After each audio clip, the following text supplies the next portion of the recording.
Hello students, कैसे हैं आप लोग? Very very good morning. Welcome to PSBI. हम लोग जैसे कि जान रहे हैं कि हम लोग अपना चैप्टर सेकंड को डिस्कस कर रहे थे। उसके ऑलरेडी 2 पार्ट के वीडियो बन चुके हैं। अगर आपने अभी तक उसे चेक नहीं किया तो आप जाके प्रीवियस वीडियो को देख सकते हैं। आज हम लोग अपने चैप्टर में फिर से नेक्स्ट आगे की तरफ बढ़ेंगे।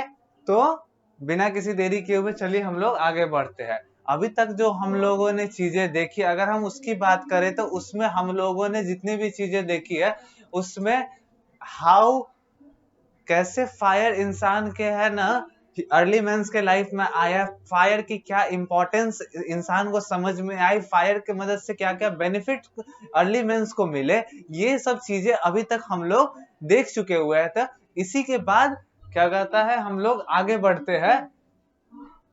आगे अगर हम लोग बढ़ेंगे तो जैसा कि ये आपका दिया हुआ है, यहाँ से हम लोग को आज स्टार्ट करना है। इसमें दिया हुआ है early man started to sing and dance. अब एक जो नया चीज स्टार्ट होने जा रहा है उसमें आपको फायर से तो रिलेटेड नहीं, बट जो चीजें है वो किस चीज की है कि अर्ली मैन है ना स्टार्टेड सिंगिंग एंड डांसिंग। ठीक है, जब जब वो खुश होते हैं, ठीक है, हैप्पीनेस के मौके पे जो अर्ली मैन थे वो क्या करना स्टार्ट कर दिए, वो अपना हैप्पीनेस को शो करने के लिए सिंगिंग और डांसिंग का जैसी एक्टिविटीज को वो लोग परफॉर्म करने लगे। ऐसे इससे क्या होने लगा कि जितने भी जो उनके मेंबर्स लोग थे वो उसमें शामिल होते थे और सभी एक साथ एक चीज को एंजॉय किया करते थे। ठीक है, आगे देखे तो he became an artist and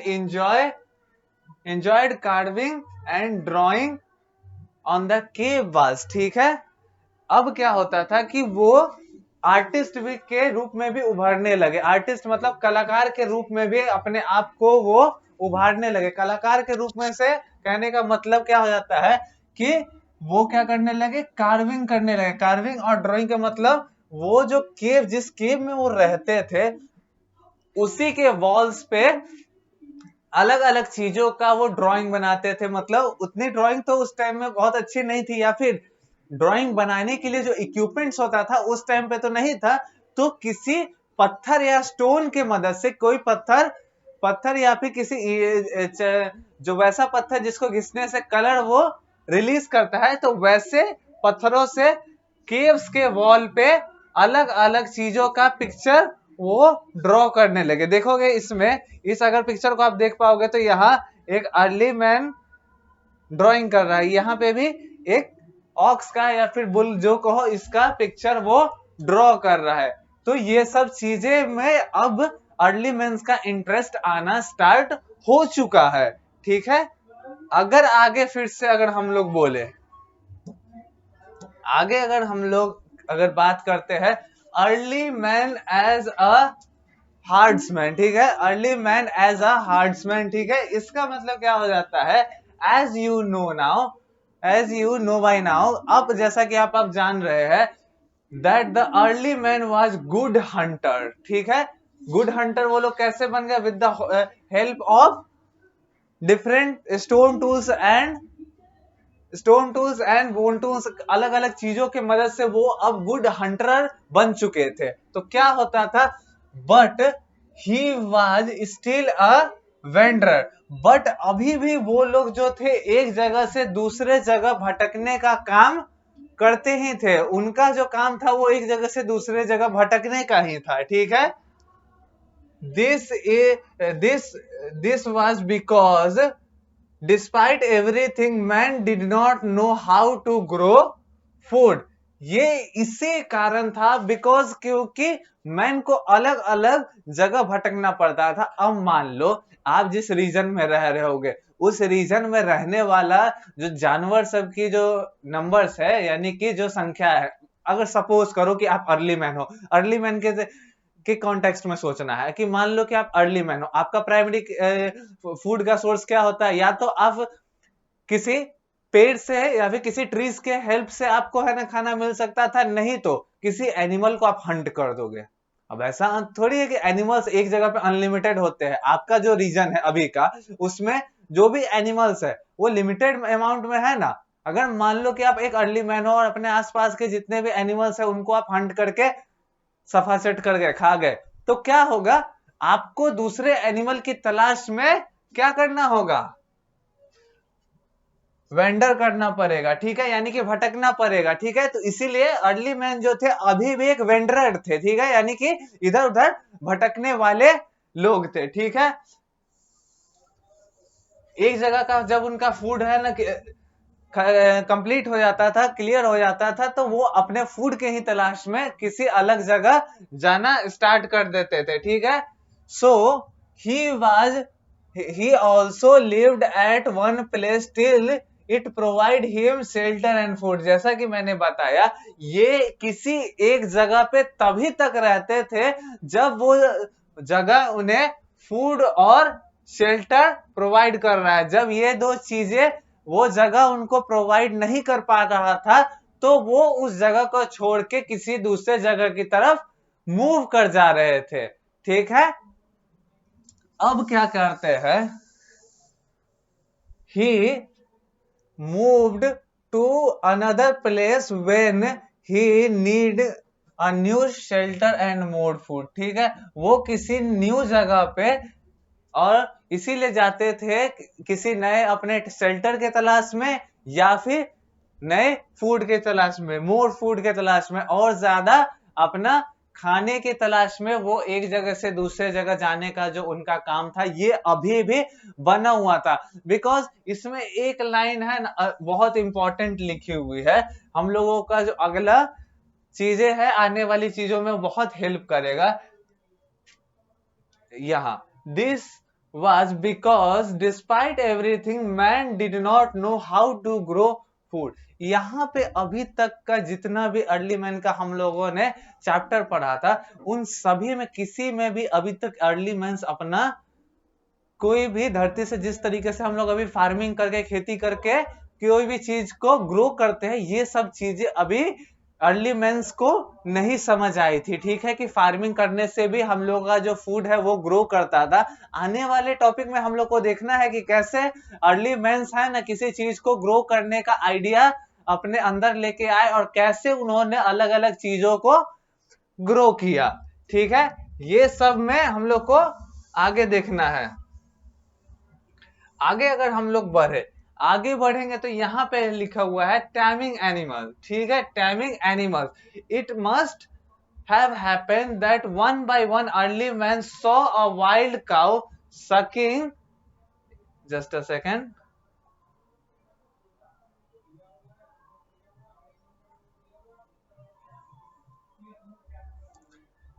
taming animals, it must have happened that one day early man saw a wild cow sucking his young ones, ठीक है।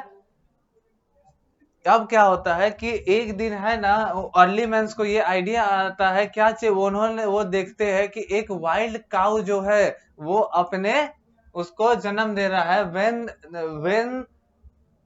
when the early man tasted this liquid he liked the taste, ठीक है, यानी कि ये cow के milk के बारे में कह रहा है कि एक दिन है ना अर्ली मैंस ने क्या देखते हैं कि एक जो गाय का जो बच्चा होता है, ठीक है, काव, ठीक है, वो क्या कर रहा होता है अपनी मदर का यानी कि मदर काउ का मिल्क को पी रहा होता है। तो ये मिल्क है ये अर्ली मैंस को नहीं पता था, तो उसी चीज को करने के लिए वो जो लिक्विड है वो लिक्विड का नाम क्या था, अभी हम लोग उस लिक्विड को मिल्क के नाम से जानते हैं, तो उस लिक्विड को अर्ली मैन ने भी टेस्ट किया और ये जो टेस्ट था उनको अच्छा लगा। The early man did not know that he had discovered milk, ठीक है। ये चीजें उस टाइम पे अर्ली मैंस को नहीं पता थी कि अर्ली मैन ने किस चीज की खोज कर ली है, तो मिल्क की खोज कर ली है, यानी कि दूध की खोज कर ली है। Early man wanted to drink milk. और इसी तरीके से जैसे जैसे काऊ उनके पास आए वो सभी के काऊ में से चेक करके और दूध निकालने लगे और उनको दूध पीने की वांट बढ़ते चली गई, ठीक है, दूध पीने की वांट जो थी उनकी बढ़ते चली गई। They get a continue continuous supply of milk. They get continuous supply of milk. He started to, just a second, he started to domesticate the animal. ठीक है, अब उनको है ना ये इस मिल्क का कंटिन्यू सप्लाई चाहिए था, इसलिए उन्होंने जो एनिमल्स को डोमेस्टिकेट करना स्टार्ट कर दिया। डोमेस्टिकेट कर देना यानी कि पालना स्टार्ट कर दिया।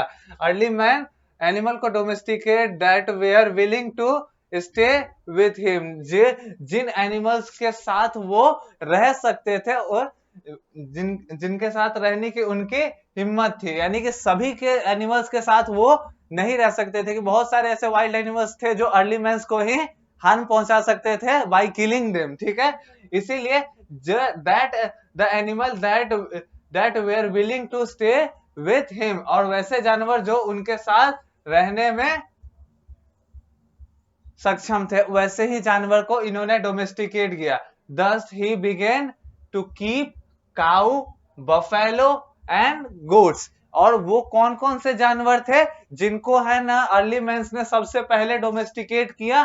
तो वो थे काऊ, बफेलोस एंड गोट। ये तीन जो एनिमल्स थे, cow, buffalo and goat, these are the three animals who domesticated by early mans very first time. ठीक है, सबसे पहली बार जो अर्ली मैंस के द्वारा किसी भी एनिमल्स को डोमेस्टिकेट किया उसमें काउ, बफेलो एंड गोट्स आते हैं। ठीक है, he was also clever to keep dogs. ठीक है, और अर्ली मैंस जो थे इस चीज में भी चालाक थे, तो उन्होंने डॉग्स को भी अपने साथ रख लिया। He was also clever to keep dog to protect his tame animals from wild lions and mammoth. ठीक है, कहने का सेंस है कि डॉग जो है, डॉग को उन्होंने इसलिए है ना अपने साथ रखा क्योंकि डॉग उनके टेम एनिमल्स, यानी कि जो ऊपर जो डोमेस्टिक एनिमल्स जो थे, डोमेस्टिक एनिमल्स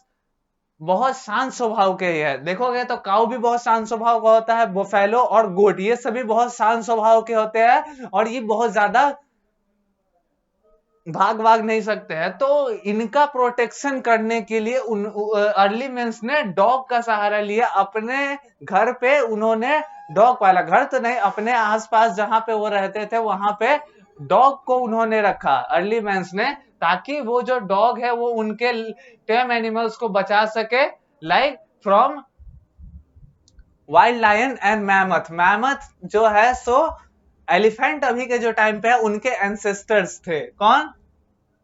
मैमथ। उसके बाद soon man also had horse, donkey and oxen under his care। और धीरे धीरे करके अर्ली मैंस ने और किन किन चीजों को है ना अपने साथ पालना स्टार्ट कर दिया?